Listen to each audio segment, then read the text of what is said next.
As-tu déjà pensé au nombre de fois où tu as laissé ton bonheur entre les mains des autres? Souvent, nous attendons que quelqu'un nous rende heureux, qu'on nous reconnaisse, et nous finissons par rechercher l'approbation et l'attention pour nous sentir bien. Mais cela ne nous apporte que de la frustration. Dans cette vidéo, nous allons parler de l'importance de prendre la responsabilité de ton propre bonheur et d'arrêter de chercher chez les autres ce que toi seul peux trouver en toi. Le stoïcisme nous enseigne que le véritable bonheur vient de l'intérieur, lorsque nous apprenons à contrôler nos émotions. Ne laisse pas ta joie dépendre des autres ou des situations qui t'entourent. La paix intérieure et le bonheur véritable ne se trouvent que lorsque tu prends le contrôle de ta vie. Et avant de continuer, je veux te raconter l'histoire de Claire, une jeune fille dévouée à ses études, toujours prête à aider sa mère Hélène. En apparence, Claire semblait forte et confiante, mais à l'intérieur, elle livrait un combat invisible. Elle ressentait que sa valeur dépendait entièrement de l'approbation de sa mère. Tout ce qu'elle faisait, c'était pour lui plaire, et son estime de soi en était complètement dépendante. Un jour, après une dispute à propos de sa carrière, Claire sortit de chez elle, frustrée. Elle décida de marcher dans le parc pour clarifier ses pensées. En marchant, elle aperçut une vieille dame assise sur un banc, observant les passants.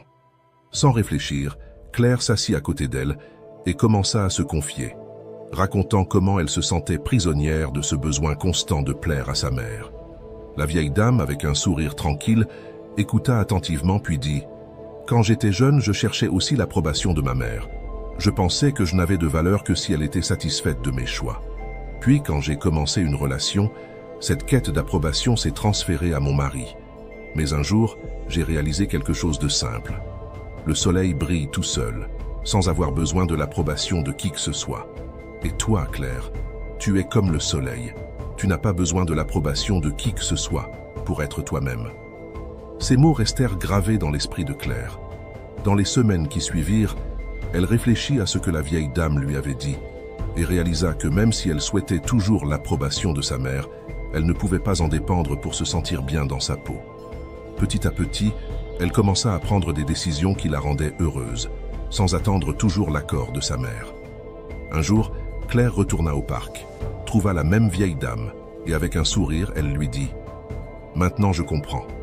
Le soleil continue de briller, même quand les nuages le cachent. Je suis comme le soleil, et j'ai trouvé ma force en moi-même. » La leçon de cette histoire est simple. L'amour et l'approbation des personnes que nous aimons sont importants, mais notre bonheur ne doit pas en dépendre uniquement. Cela vaut pour toutes nos relations, qu'elles soient familiales, amicales ou professionnelles. Tout comme le soleil n'a pas besoin de compliments pour briller, nous avons aussi notre propre lumière.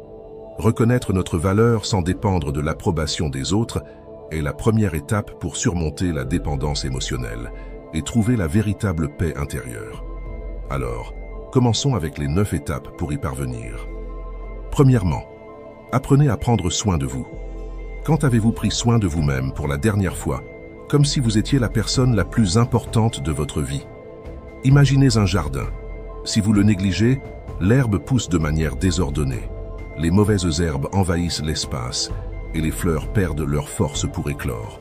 Ce jardin est le reflet de votre vie. Lorsque vous ne prenez pas soin de vous-même, votre esprit et votre corps commencent à montrer des signes clairs de désordre et de fatigue. De nombreuses études prouvent que négliger le soin de soi mène à l'épuisement mental et émotionnel. Brené Brown, renommée pour ses recherches sur la vulnérabilité, souligne que cultiver le soin de soi est essentiel à notre bien-être émotionnel. Sans cela, nous finissons par vivre selon les attentes des autres, perdant ainsi notre capacité à nous guider avec notre propre boussole. Tout comme un jardin ne fleurit qu'avec une attention et des soins réguliers, votre vie a également besoin de ce soin continu. La philosophie stoïcienne nous enseigne à nous concentrer uniquement sur ce que nous pouvons contrôler. Essayer de changer les autres ou de contrôler ce qui est hors de notre portée, c'est comme essayer de prévoir la pluie pour arroser le jardin. C'est inutile. Ce qui compte vraiment, c'est ce que vous faites de votre propre terrain. Prendre soin de soi n'est pas un choix, c'est une responsabilité. Comme Confucius l'a dit, la plus grande gloire n'est pas de ne jamais tomber, mais de se relever après chaque chute. Et il avait raison. L'autocompassion et le soin de soi sont les outils qui nous aident à nous relever. Si vous vous permettez de négliger votre propre croissance, qui d'autre le fera pour vous? Le soin de soi, c'est comme arracher les mauvaises herbes qui étouffent votre potentiel. Éliminer les pensées négatives, s'éloigner des relations toxiques et établir des limites claires sont des actes de survie. Épictète nous rappelle que, si c'est la liberté que vous cherchez, alors ne désirez rien et rejetez tout ce qui dépend des autres. La véritable liberté vient du fait de cesser de chercher l'approbation extérieure et de commencer à se connecter avec ce qui compte vraiment pour nous-mêmes. Votre vie est le sol fertile où les changements peuvent se produire. Le jardin que vous voulez voir fleurir dépend de vos actions quotidiennes. N'attendez pas que les autres changent ou que les circonstances autour de vous s'ajustent à ce que vous voulez. Acceptez que vous seul avez le pouvoir de transformer votre réalité. Comme l'a dit Cléante, un philosophe stoïcien, la véritable connaissance n'est pas de gouverner les autres, mais de se gouverner soi-même. Lorsque vous choisissez de prendre soin de vous, vous gouvernez la seule partie du monde que vous pouvez réellement contrôler, vous-même. C'est dans ce contrôle que naît la liberté de ne dépendre de rien, ni de personne pour trouver la véritable paix mentale et le bonheur. Deuxième point, abandonnez l'armure de la perfection. Vous êtes-vous déjà arrêté pour réfléchir à quel point il est épuisant d'essayer d'être parfait tout le temps? C'est comme essayer de retenir de l'eau avec les mains. Vous pouvez en attraper quelques gouttes, mais la plupart s'échappent toujours. Le perfectionnisme fonctionne de la même manière. Il semble être à notre portée, mais au final, il est inatteignable. Si cette description vous semble familière, il est peut-être temps de revoir vos attentes. Le perfectionnisme n'est pas votre allié. C'est comme un critique qui ne cesse de pointer des défauts, même quand vous avez déjà donné le meilleur de vous-même. Il vous pousse à réviser, à recommencer, et à la fin, laisse toujours une sensation d'insatisfaction. Pendant que vous poursuivez cette version irréelle de la perfection, le temps passe et les occasions de vivre vous échappent. Maintenant, imaginez que vous êtes en train de monter un puzzle. Chaque pièce semble mal placée et vous passez des heures à essayer d'atteindre la perfection. À la fin, vous réalisez que vous n'avez pas apprécié le processus. C'est ainsi que fonctionne le perfectionnisme. Il obscurcit ce qui compte vraiment, le progrès, et non la perfection. La philosophie stoïcienne propose une approche différente. Au lieu de rechercher la perfection, les stoïciens nous enseignent à nous concentrer sur ce que nous pouvons contrôler et à accepter nos limites. Comme l'a dit Sénèque, la vie est comme une pièce de théâtre. Peu importe combien de temps elle dure, mais bien comment nous jouons sur scène. La valeur de la vie réside dans la façon dont nous répondons aux situations, et non dans la recherche de la perfection en tout. Comment cela s'applique-t-il à votre vie? Commencez par établir des attentes réalistes. Si vous vous fixez constamment des objectifs inatteignables, vous vous préparez toujours à l'échec. Au lieu d'essayer d'être parfait dans toutes les tâches, concentrez-vous sur le fait de donner le meilleur de vous-même dans le moment présent. Votre qualité de vie ne se mesure pas à l'absence de défauts, mais à votre capacité à apprendre d'eux et à avancer. Reconnaissez et célébrez les petits progrès. Chaque avancée, aussi minime soit-elle, compte. Le perfectionnisme nous pousse à négliger des réussites importantes, car nous recherchons toujours quelque chose de plus grand et d'inaccessible. La vie n'exige pas la perfection, mais l'authenticité et la persévérance. En abandonnant le perfectionnisme, vous permettrez à votre vie d'être plus pleine et satisfaisante. La perfection est une illusion qui vous vole votre paix intérieure. Comme le dit Brené Brown, la perfection est une armure qui nous empêche de nous connecter aux autres de manière authentique. Aussi différent que cela puisse paraître, pourquoi ne pas commencer à le faire maintenant? Commentez ici une imperfection que vous avez toujours cachée et que vous êtes prêt à accepter. Construisons ensemble un espace d'authenticité. Et si vous sentez que ce message peut inspirer quelqu'un d'autre, laissez votre like, partagez la vidéo et répandez cette réflexion. Troisième point, soyez patient dans le processus. Surmonter la dépendance émotionnelle, c'est un processus qui demande de la patience, surtout envers soi-même.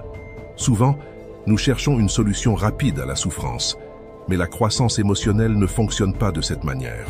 La guérison se fait de manière progressive, et comprendre cela, c'est la première étape pour éviter la frustration.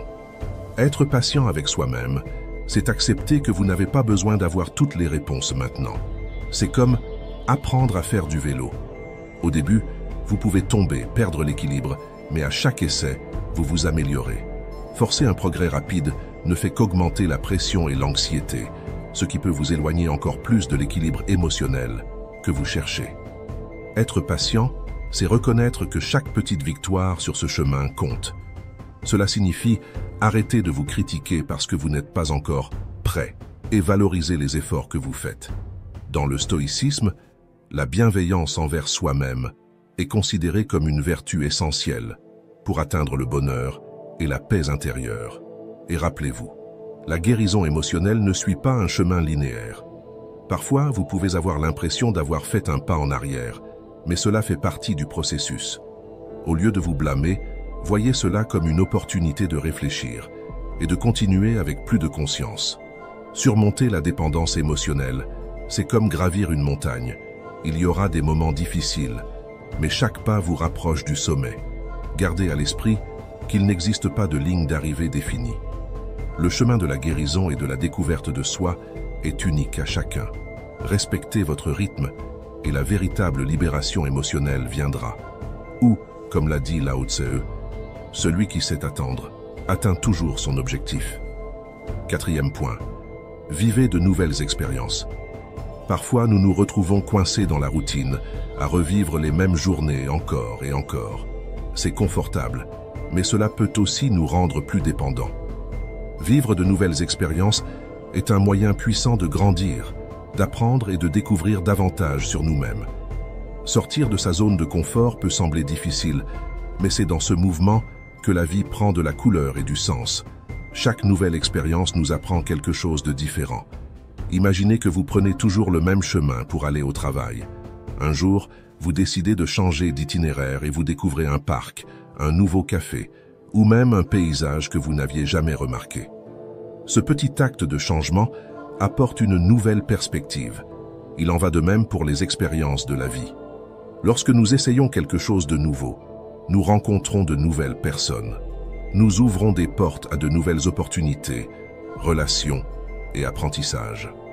Quand nous nous permettons d'explorer l'inconnu, nous renforçons notre capacité d'adaptation et nous grandissons en tant qu'individus. La nouveauté, si simple soit-elle, renouvelle notre énergie et nous aide à affronter les défis avec plus de confiance. Vivre de nouvelles expériences ne signifie pas toujours faire quelque chose de radical. Cela peut être aussi simple que d'apprendre une nouvelle compétence, goûter un plat différent ou rencontrer de nouvelles personnes. L'essentiel est de faire de la place à cela dans votre vie, de vous permettre d'être surpris. Ces petits changements, aussi minimes soient-ils, apportent un sentiment de renouveau. La philosophie stoïcienne nous enseigne à valoriser le moment présent et à ne pas craindre l'inconnu. Comme l'a dit Sénèque, la vie est longue si vous savez en profiter. Et en profiter réellement, c'est vous permettre de vivre des expériences qui élargissent vos horizons et vous font voir le monde sous un nouvel angle. N'ayez pas peur de vivre, n'ayez pas peur d'essayer, de prendre des risques. Lorsque vous vous ouvrez à la nouveauté, vous commencez à réaliser que votre bonheur et votre épanouissement ne dépendent pas seulement d'une personne, d'une relation spécifique ou de quelque chose d'extérieur. Chaque nouvelle découverte, chaque moment vécu, renforce l'idée que vous êtes capable de trouver de la satisfaction dans différentes sphères de votre vie. Cela vous renforce émotionnellement, vous montrant que le véritable bonheur vient de l'intérieur et de la manière dont vous vous connectez au monde qui vous entoure, et non de la dépendance envers quelqu'un. Quelles nouvelles expériences vous engagez-vous à vivre cette semaine? Laissez vos actions en commentaire de manière publique. Ainsi, en plus de renforcer votre engagement, vous pouvez inspirer d'autres personnes à relever des défis également. Allons ensemble sur ce chemin. 5e, appréciez votre propre compagnie. Vous est-il déjà arrivé d'éviter de passer du temps seul, comme si cela était inconfortable? Peut-être que la peur vient du fait d'avoir à affronter vos propres pensées, et il est normal de chercher des distractions, que ce soit sur les réseaux sociaux, à travers des séries télévisées ou toute autre chose qui remplit le silence. Mais arrêtez-vous un instant et réfléchissez. Pourquoi l'idée d'être seul semble-t-elle si effrayante? Des études psychologiques, comme celle menée par la docteure Virginie Thomas, montrent que ceux qui choisissent de passer du temps seuls, sans distraction, développent une meilleure compréhension d'eux-mêmes et plus d'équilibre émotionnel. Elle dit que la solitude choisie est un moyen efficace de réflexion et de croissance personnelle. Autrement dit, ces moments sont précieux pour se comprendre et grandir. Mais pourquoi évitons-nous cette compagnie si essentielle? Pensez-y. C'est comme si vous aviez un jardin et que vous ne vous en occupiez jamais.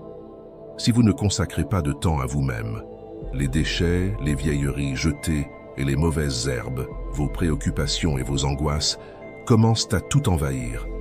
Et vous seul pouvez prendre soin de ce jardin. Le processus d'introspection est crucial pour le développement personnel, mais beaucoup le fuient par peur de ce qu'ils pourraient en découvrir. Alors, comment commencer à aimer sa propre compagnie?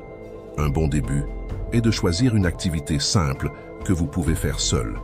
Cela peut être lire un livre, marcher dans un parc ou même écouter votre musique préférée.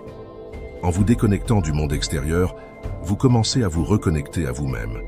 Sénèque l'a affirmé lorsqu'il a dit « Abandonnez tous les obstacles et consacrez votre temps à obtenir un esprit sain, car aucun homme ne peut y parvenir s'il est occupé à d'autres affaires. » Au début, cela peut sembler étrange, mais avec le temps, vous réaliserez à quel point ces moments sont vitaux pour votre équilibre. Un autre pas important est la méditation. Cela n'a pas besoin d'être compliqué. Réservez quelques minutes pour respirer et simplement être présent. Plus vous pratiquez, plus vous vous libérez des distractions extérieures et vous vous reconnectez à votre essence. Être seul n'est pas une punition. C'est une opportunité de vous écouter et de comprendre ce que vous désirez réellement. C'est dans les moments de solitude que vous trouvez clarté et paix. Comme Lao Tse l'a dit, celui qui domine les autres est fort, mais celui qui se domine lui-même est véritablement puissant. Alors, la prochaine fois que vous aurez peur de rester seul, souvenez-vous, c'est l'occasion de prendre soin de votre jardin intérieur. Profitez-en pour nettoyer vos préoccupations, retrouver votre paix et découvrir la véritable liberté qui vient de l'harmonie avec vous-même. 6e point, ayez le courage de dire non. Savoir dire non est une preuve de maturité et de valorisation de soi. Bien souvent, nous avons du mal à refuser des invitations et des demandes, par peur de déplaire aux autres. Mais lorsque vous dites oui tout le temps, vous finissez par vous surcharger, et sans vous en rendre compte, vous vivez les priorités des autres, tout en laissant les vôtres de côté. Pensez à cela comme à une balance. Si vous mettez toujours les besoins des autres avant les vôtres, la balance devient déséquilibrée. Petit à petit, votre vie est contrôlée par des engagements qui ne sont pas toujours dans votre intérêt. Ne pas réussir à dire « non » est un signe que vous ne vous priorisez pas. Imaginez que vous avez déjà de nombreux engagements et qu'une personne vous demande encore une faveur. Même en sachant que cela va vous surcharger, vous acceptez par peur de blesser cette personne.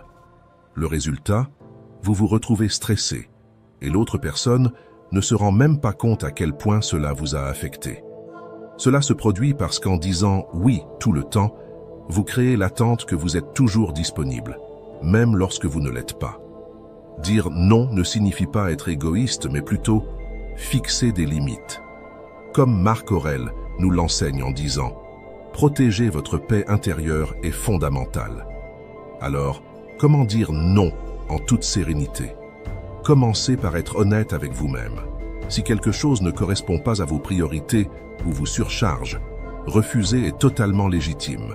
Vous pouvez le faire de manière aimable, comme « merci pour l'invitation, mais je ne peux vraiment pas m'engager en ce moment ». Avec le temps, vous verrez que dire « non » est libérateur. En refusant ce qui ne vous convient pas, vous gagnez du temps et de l'énergie pour vous concentrer sur ce qui compte vraiment. Comme l'a dit Aristote, le sage ne dit pas tout ce qu'il pense, mais il pense à tout ce qu'il dit. Et cela inclut de dire non quand c'est nécessaire. Rappelez-vous, en fixant des limites, vous n'éloignez pas les gens, mais vous montrez du respect pour vous-même. Le courage de dire non est un signe clair que vous êtes maître de votre vie et de vos choix. Avant de continuer, si vous appréciez nos réflexions, je vous invite à aimer cette vidéo, à vous abonner à notre chaîne et à activer les notifications pour ne pas manquer les prochains contenus. 7e, apprenez à parler ouvertement. Vous êtes-vous déjà senti comme si vous attendiez que quelqu'un remarque ce que vous ressentez et pensez vraiment? Dans la plupart des relations, la dépendance émotionnelle étouffe et apprendre à parler ouvertement est essentiel pour éviter cela. Apprendre à parler sans peur, c'est-à-dire avoir une communication assertive, crée des connexions plus vraies et plus saines. Pensez à une réunion de travail. Vous avez de bonnes idées, mais vous choisissez de rester silencieux en attendant que quelqu'un vous demande votre avis. À la fin, d'autres dominent la conversation et vos idées restent invisibles. Cela montre que ne pas savoir se communiquer de manière assertive vous empêche de vous démarquer et de montrer votre valeur. Apprendre à bien communiquer ne signifie pas être agressif, c'est être clair et direct sans blesser l'autre. Personne n'a besoin de faire du mal à quelqu'un pour se faire comprendre. Imaginez que le serveur ait apporté la mauvaise commande. Au lieu de vous énerver ou de vous plaindre, vous dites simplement « Il y a eu une erreur. Pourriez-vous vérifier ma commande, s'il vous plaît ?» Être assertif, c'est communiquer de manière respectueuse, sans créer de conflits inutiles, et sans avoir besoin d'humilier qui que ce soit pour cela. Des études de l'université de Stanford montrent que bien communiquer est associé à une estime de soi plus élevée et à des relations plus saines. Les personnes assertives s'expriment clairement et évitent à la fois la répression émotionnelle et les explosions incontrôlées. Lorsque vous communiquez, préférez des phrases qui commencent par « je » au lieu de « tu ». Au lieu de dire « tu ne m'écoutes jamais », dites « je me sens ignoré quand j'essaie de parler et que je n'ai pas ton attention ». Cela réduit le ton accusateur et facilite le dialogue. S'exprimer ainsi évite les conflits et améliore la compréhension. Bien parler implique également de savoir écouter. Donc, lorsque vous discutez avec quelqu'un, au lieu de penser à votre réponse, concentrez-vous sur l'écoute de l'autre. Cela rend la conversation plus efficace et respectueuse. Se communiquer de manière assertive, ce n'est pas gagner une discussion, mais être entendu et compris. Comme Sénèque l'a dit, « Parlez peu mais dire beaucoup ». Lorsque vous parlez avec clarté et assertivité, vous évitez la dépendance émotionnelle et vous construisez des relations plus authentiques et équilibrées. 8e, n'acceptez pas de recevoir moins que ce que vous donnez. Être dans une relation où vous donnez plus que vous ne recevez, c'est comme essayer de remplir un seau avec un trou au fond. Peu importe à quel point vous vous efforcez, le seau ne se remplira jamais. Cela reflète un manque de réciprocité, cet équilibre sain entre donner et recevoir. La réciprocité ne consiste pas à comptabiliser les gestes, mais à se sentir valorisé et respecté. Une étude menée par l'Université de Toronto en 2019 a montré que les relations où il y a un équilibre entre donner et recevoir ont tendance à durer plus longtemps et à générer une plus grande satisfaction émotionnelle. Cela ne signifie pas que chaque action doit être rétribuée de manière exacte, mais les deux doivent avoir le sentiment d'être soutenus. Imaginez que vous arrosez une plante. Si vous continuez à l'arroser, mais qu'elle ne fleurit jamais, vous finirez par être frustré. Dans les relations, c'est la même chose. Sans retour, le sol se dessèche. Aristote disait déjà que l'amitié, et par extension, les relations, doit se fonder sur la vertu réciproque. Cela signifie que les deux parties doivent offrir quelque chose de précieux l'une à l'autre. Si vous offrez du temps, de l'affection et de l'attention, mais que l'autre personne ne vous donne que des excuses ou fait preuve d'indifférence, ce n'est pas une relation saine. L'équilibre est ce qui permet aux deux de grandir ensemble. Pensez à une équipe de football. Si un seul joueur court et s'efforce de marquer des buts, tandis que les autres restent immobiles, l'équipe perdra. Les relations fonctionnent de la même manière. Il ne s'agit pas de réclamer des gestes, mais de constater que l'autre est également prêt à construire quelque chose avec vous. Pour éviter la frustration de donner plus que ce que vous recevez, il est essentiel d'établir des limites dès le début. Des limites saines garantissent que votre générosité ne soit pas perçue comme une obligation. Marc Aurèle, l'empereur stoïcien, écrivait dans ses méditations que nous devrions prêter attention au caractère d'une personne, non pas en observant ses paroles, mais ses actions. Quelqu'un peut dire qu'il tient à vous, mais si ses actes ne le montrent pas, il est peut-être temps de repenser l'investissement que vous êtes prêt à faire dans cette personne. La véritable réciprocité se trouve dans les petits gestes du quotidien, dans les actions qui témoignent de l'effort et du soin. Chacun de nous mérite d'être aimé et valorisé pour ce que nous sommes. Vous méritez d'être dans une relation authentique, où l'amour et le respect fleurissent ensemble. Parfois, le manque affectif et la solitude nous font croire que le mauvais est acceptable, et nous en venons à penser qu'il est normal d'être dévalorisé. Si vous donnez le meilleur de vous-même, mais que l'autre personne ne rend pas l'appareil, il est temps de reconsidérer votre place dans cette relation. Réajustez votre trajectoire, avancez avec confiance et recherchez la véritable réciprocité. Les relations se construisent des deux côtés. Nous pouvons aimer seuls, mais nous ne pouvons pas bâtir une relation seule. Nouveau, définissez des limites saines dans une nouvelle relation. Avant de vous lancer dans une nouvelle relation, il est important de faire une pause et de réfléchir. Lorsque nous sommes au milieu d'un tourbillon d'émotions, nous pouvons devenir aveugles et oublier facilement d'établir des limites. Ces limites sont comme des freins qui nous protègent des problèmes futurs. Pensez à une relation comme à l'achat d'une maison. Vous n'achèteriez pas une maison sans d'abord vérifier si le toit est en bon état ou s'il y a des fissures, n'est-ce pas? Il en va de même pour les relations. Avant de vous engager véritablement, il est essentiel d'observer les signaux d'alerte. Si la personne avec qui vous êtes en relation montre de la possessivité ou tente de vous contrôler émotionnellement, c'est un signe de danger. Il est important de ne pas romantiser ces actions. Imaginez que vous faites connaissance avec quelqu'un qui semble parfait au début. Mais dès les premières semaines, cette personne commence à remettre en question vos actions, veut savoir où vous êtes tout le temps et s'énerve lorsque vous voulez passer du temps seul. Au début, cela peut sembler être de l'attention, mais en réalité c'est du contrôle. Si vous remarquez ces signaux, vous savez déjà que cette relation pourrait ne pas être saine. Un autre point important est de vous assurer que vos valeurs sont alignées. Marc Aurèle, un philosophe stoïcien, nous enseigne également qu'il est important de préserver notre paix intérieure et de ne pas laisser les autres envahir cet espace avec des comportements irrespectueux. Alors, avant de vous engager complètement, faites votre liste de signaux d'alerte.